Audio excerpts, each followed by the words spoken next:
Hello everyone, this is Fantasy-esque and welcome back to Lakeburg Legacies. When we left off in the last episode, we had a new couple at the farm. Colette Korb started her own household, and then she married Eberolf Martin, who moved in with her. And the two of them, I think, had like an average sort of relationship going on, but things for them have been going well. It's been, a little bit up and down, but for the most part, it seems as though working in the farm is, I think, allowing them to communicate with each other a lot more. So even if they do misunderstand, they're quickly able to kind of work things out. Now, I have to admit that I went ahead and played ahead a little bit, not intentionally. I thought I was recording and I was not, so I was playing for like 20 minutes, and then I realized, oh wait, hold on a second, something's not right.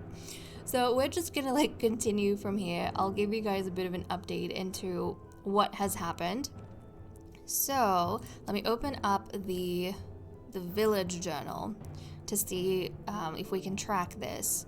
So have things changed a little bit? I mean, it is like year 5 at this point, I suppose. Yeah, it is year 5. So, okay, well, these relationship updates aside, basically, we went ahead, did just a little bit of bartering. I think we made the sewing workshop. So now we have, as you can see, the sewing workshop right over here. And I did do some, I think, upgrades to the mason's workshop and the sewing workshop, but we still have some vacancies over here. And then we recruited 2 new members into Lakeburg. So I got Slavomir Fireforge over here, who had potential to be a hunter. So we opened up a new slot in the hunter's cabin. And then he married Beatrice Olwin, and we established the Olwin family. Beatrice wanted to be a lumberjack, so we opened up a slot in the lumberjack's lodge. So now we have 2 lumberjacks, 2 farmers, and 2 hunters. And basically, the Olwin family, like the couple, is exactly like the couple in the Denon family. We have the females, who are the lumberjacks, and the husbands, who are the hunters, which is actually really cool, because now they have something in common. And then Teresa and Loop had a son, guys, Pepin Denon. So they have a little baby boy. We'll take a look at all of that in a second. Maybe we should start off with Pepin, I think. Let's take a look at Pepin. He is adorable. He's got his father's hair, his mother's skin, and his mother's eyes. But Pepin over here has potential to be a miner, butcher, or a farmer. I think we have a mason's workshop. We don't have mines right now, but by the time Pepin's a little bit older, we might have the mines up and going, so he'll be able to maybe apprentice with a miner if we have miners available, and then eventually become one himself. So that is really cool for him. He is a glutton. He has not inherited from his mother, her strength, or even her frailty. I feel like her being frail is something she got after she moved in. She didn't have this initially. I feel like she got it from something afterwards, but apparently it takes off 50 years from your life. 50 years from your life. That's scary. That is scary. So there is that with him. And then in terms of his likes and dislikes, he has an average relationship with both his parents. This can also vary. The affinity a couple has can also be the kind of affinity that they have with other characters, even in their family. So yeah, he's kind of average with his parents in terms of how well he gets along with them. But this little boy likes dueling, he likes fighting, public executions, and painting. He's a bit of an artiste. He doesn't like socializing much. He just likes gossip, dancing, and kittens. No cute things, thank you very much for him. So a bit of a, I think, complicated child to get along with. Maybe he's a bit too old mentally for his age. He's beyond his ears, basically. So that's what we have with this little boy. And then with the Olwin family, let's take a look at them. So we had Slavomir, who we recruited first off. And okay, so he has a really good affinity with his wife, but he has an awful affinity with Loop, who is his co-worker. He finds Loop insignificant. Damn. Okay, okay. I thought they would actually get along well together because they're both hunters with lumberjack wives. And I just thought, it's a similarity they have, so they might relate to each other a lot more, but apparently not the case. Good to know. But Slavomir over here, he's romantic, energetic, and rowdy. Let's see. Yeah. And he has the nimble genes. So he's actually got really, really good genes. In fact, the Olwin family have actually lucked out on genes. I think the Denon family is a mixed bag because Teresa has that frailty. She also has the strength. Loop has nothing to pass on to his kids, basically. Pepin didn't even inherit anything from his parents. The Korb family got really unlucky because Colette has clubfoot and then Eberolf is ugly, so their kids might have unfortunate futures ahead of them. But the Olwin family is really lucky. So Slavomir, yeah, he's nimble over here. He had potential for being a hunter, healer, and guard. Obviously, we don't have the facilities available to be a healer and guard, so he became a hunter, and that's fine because that's what he wanted to do the most anyways. And then in terms of his preferences, he likes public executions, cuddles, and meditation. He does not like kittens, feasting, and fashion. And we kind of had the story that maybe this whole likes that he has, it's kind of like a moth to a flame, where for some reason he's drawn to the violence of public executions, but they disturb him so much that he needs cuddles afterwards and he needs some like cleansing time with his meditation. Yeah, he's got that going for him. And then let's jump over to his wife, Beatrice Olwin. So Slavomir is 21 years old right now. Slavomir Fireforge. It's got a really cool name. And his wife, Beatrice Olwin, is 30 years old. So she is like almost a decade older than him, actually. But Beatrice here... and also Slavomir is an artisan class, which is kind of cool. Yeah. And let's see. Oh, but he will eventually... Oh, I didn't even know this. I didn't even realize this, but apparently, depending on your occupation, you can change classes. He's an artisan now, but he'll end up becoming a peasant. Oh, in 439 days due to being a hunter. That is so fascinating. I did not even realize that. So he comes from an artisan family, probably, but he's going to become a peasant. I think that's really cool. That adds like a whole new dynamic to the stories, because imagine if someone down the line was like a child was from a noble family and they married down into a peasant family, and the career they go into, that could change basically maybe the relationship they have with their family members. I think that would be quite interesting. So, okay, good to know. But Beatrice, yeah, she's a peasant. She had potential for being a farmer, lumberjack, or gatherer. And funny thing, it says she has like the most potential for being a farmer right now, but when I got her, lumberjack was number 1, which is why we made her a lumberjack. If it was number 2, because we had both facilities, if lumberjack was number 2, I would have made her a farmer. But I think I mentioned to you guys, like in the first episode of this series, that this can change as they get older and as they like grow their skills and get exposed to different things. Yeah, this can change. Sometimes maybe the order of the careers will change. Sometimes entire careers will like change. So that's kind of interesting, but it's fun that we got to see it over here. She's calm right now because apparently, oh yeah, I have to finish going through her personality before I talk about that. But she is energetic, glutton, and devout. And then she is beautiful. So that's kind of the genes that she's going to pass on. She's beautiful. And on that note, just before I realized I wasn't recording, she actually was walking around town, and because of how beautiful she is, everyone like stops to stare at her, and she got very uncomfortable. So we had the option, it was like an event that came up, and we had the option of asking for compensation from everyone who looks at her, or giving her a disguise so that she can walk around kind of inconspicuous. We gave her a disguise, and now we got, I think, extra clothes production from that, and then she feels calmer because people aren't staring at her. But then we were taking a look at her household, actually, and this was really, really cute between her and her husband. But let's go ahead and take a look. So they got married, and then Slavomir, he can't stop thinking about Beatrice, and then he finds her exceedingly gorgeous, which makes sense because she is supposed to be really beautiful. Beatrice impresses Slavomir each time she speaks in public. When Slavomir brushes Beatrice's hand, they both quiver with delight. You know, he's romantic, she looks stunning, so it makes for really good chemistry between the two of them. And then Beatrice paid Slavomir a nice compliment. Slavomir and Beatrice start singing their favorite song together, and then Slavomir impresses Beatrice each time he speaks in public.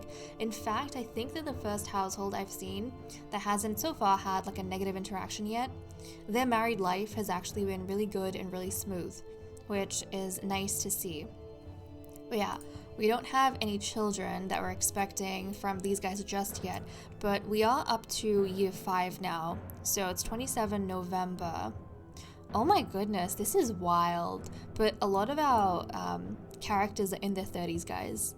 We have 2 of our villagers in their 20s, like Slavomir's in his early 20s, but you know, a lot of our characters are in their 30s. We've got 4 characters in their 30s.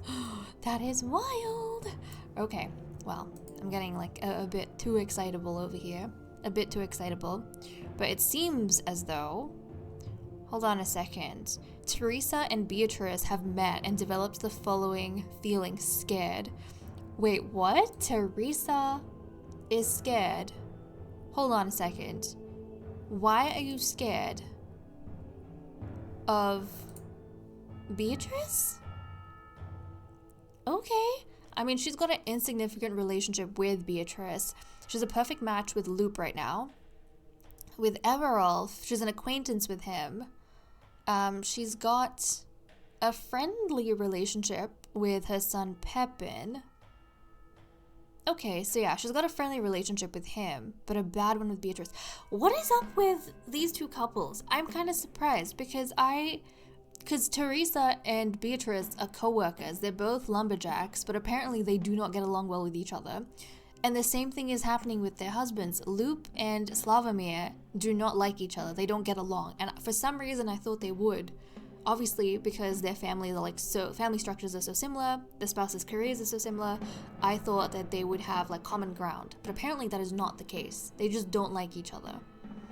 I wonder if it's because, to an extent, they feel competitive towards one another to be like the better couple, to be the better family. I don't know.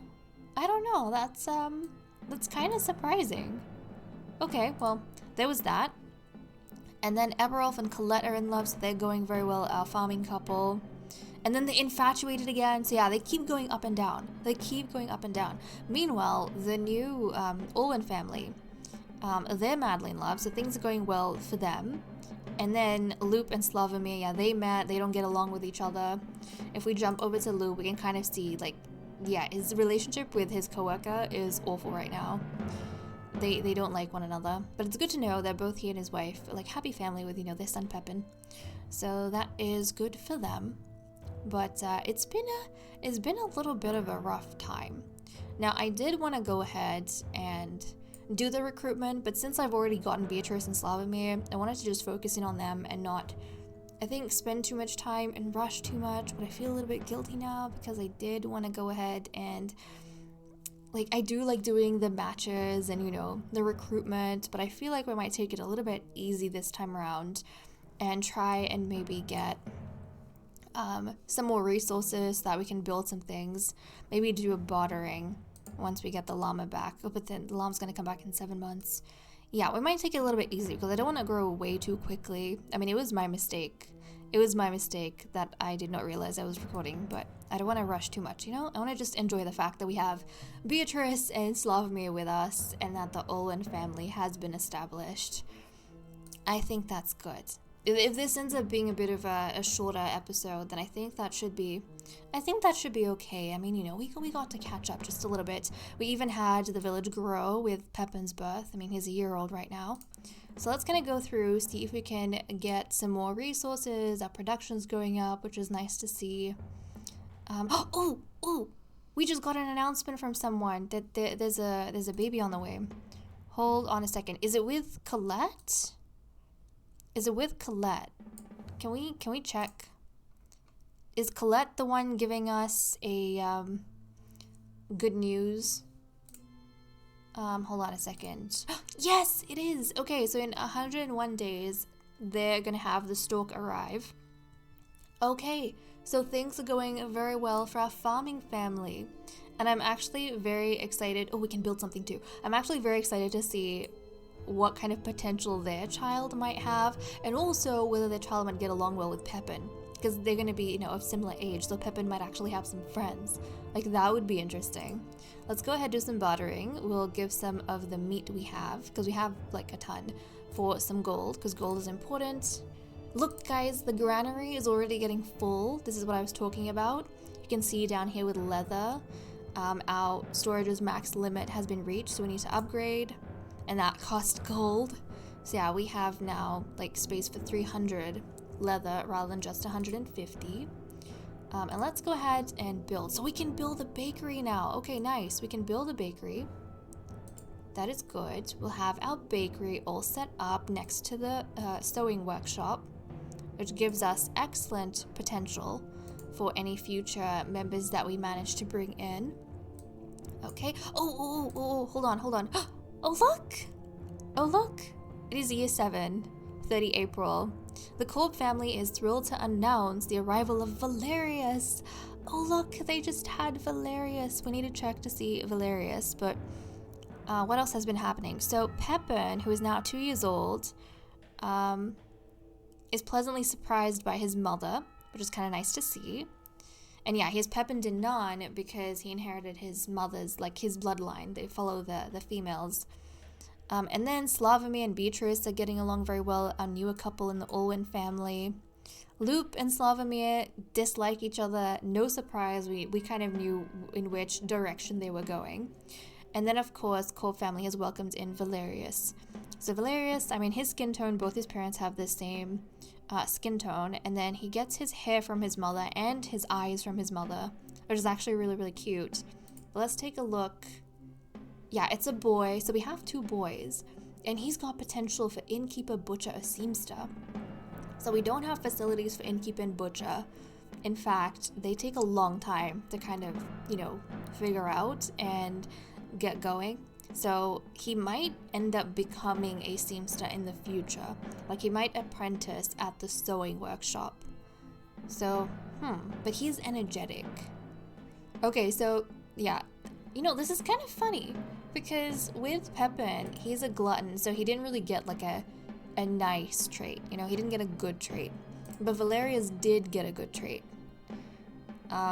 And I'm surprised because the Korb family has a lot of genetic problems, but thankfully he did not inherit the clubfoot from his mother. He did not inherit the ugliness from his father either.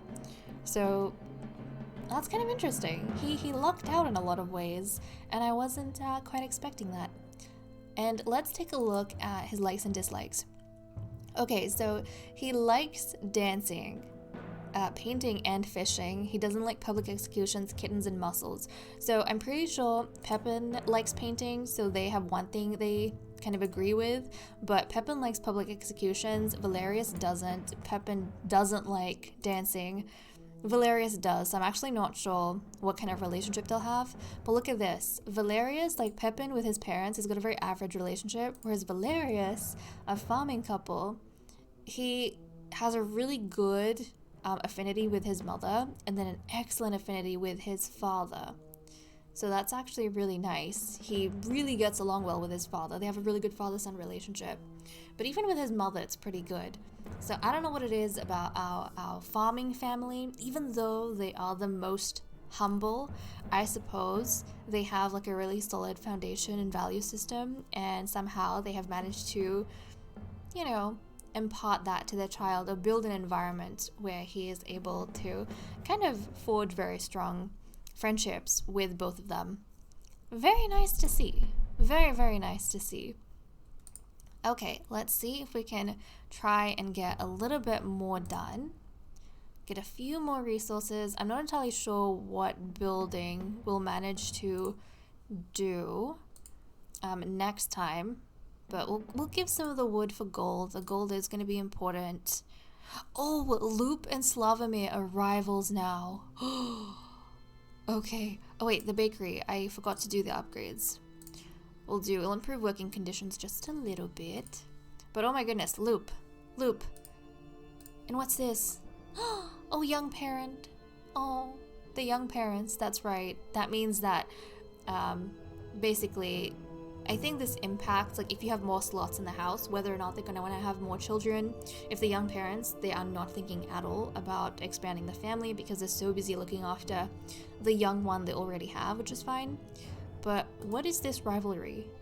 So he's, yeah, a rival with Slavomir. Basically, this, this working relationship is getting worse and worse. In fact, how well they get along with their colleagues or don't impacts, I'm pretty sure, the production. So like the ambience at the Lumberjacks Lodge is very, very bad because Teresa and Beatrice just don't get along well with each other. And yeah, that's not good. That's not good. I think it increases production time. Like, it makes it longer for you to get work done, obviously, because you don't get along well with your colleagues. So I think we have, what, a plus 7%. It takes an extra 7% to actually get things done. And I imagine the situation is very similar in the Hunter's Cabin. Yep. Plus 7% for them to actually get things done because they don't like one another. Things are really bad. I was not expecting this. I thought the Denon family and the Olwin family would like be besties, but apparently not the case. Meanwhile, we jump into the farm and we can see they have really good ambience because we have husband and wife working together, and they have like minus 7% time, production time it takes for them to actually make things and get things done. Like, wow.